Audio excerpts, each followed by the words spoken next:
Liver ফ্ৰাইৰ কাৰণে মই প্ৰথমতে কেৰাহীটো তেলখিনি গৰম কৰি ল'ম। এয়া পিঁয়াজ লৈছোঁ, আলু লৈছোঁ, এয়া লিভাৰখিনি, আকৌ এয়া লৈছোঁ ধনিয়া আৰু এয়া মছলাৰ পেষ্ট। মছলাৰ পেষ্টত মই কি লৈছোঁ কৈ দিম বাৰু। এয়া তেল গৰম হৈছে, ইয়াতে মই তেজপাত, জ্বলা আৰু পাঁচফোৰণ অকণমান দি পেলাই ধুনীয়াকৈ মছলাৰ পেষ্টখিনিত লৈছোঁ মই আদা, নহৰু, জ্বলা আৰু ধনিয়া গুড়ি, জিৰা গুড়ি, হালধি আৰু জালুক এইখিনি লৈছোঁ। এইখিনি মই ধুনীয়াকৈ পেষ্ট কৰি লৈছোঁ। পেষ্টটো দেখালোঁ আপোনালোকক। এতিয়া মই ইয়াতে পিঁয়াজখিনি ৰংচঙীয়াকৈ ফ্ৰাই কৰি ল'ম।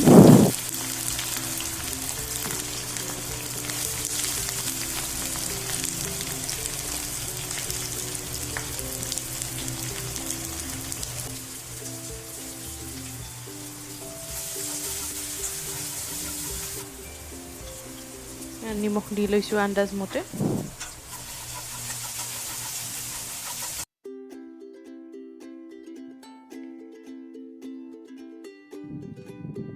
এয়া দেখিছে ধুনীয়াকৈ পিঁয়াজখিনি ব্ৰাউন হৈছে। মই এতিয়া ইয়াতে লিভাৰখিনি দি দিম।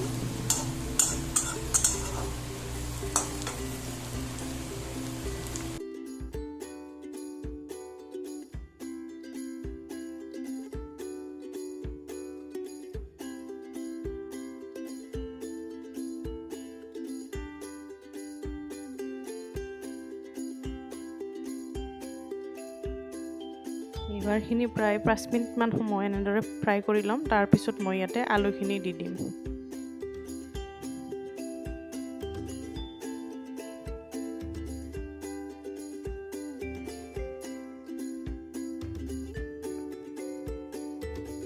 এতিয়া মই ইয়াতে মছলাৰ পেষ্টখিনি দি দিম।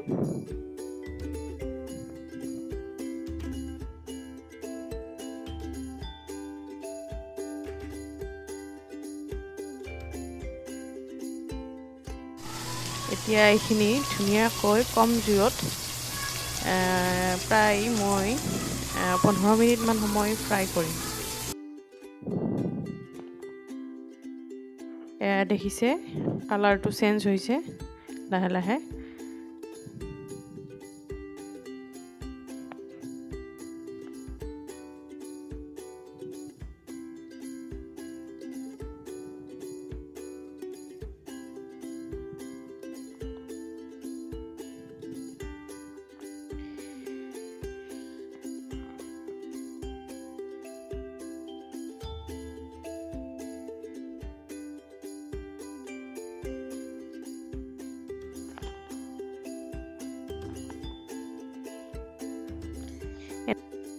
এনেদৰে প্ৰায় 15-20 মিনিটমান সময় ফ্ৰাই কৰাৰ পিছত দেখিব আলু সিজিছে, লিভাৰখিনিও ধুনীয়াকৈ সিজিছে।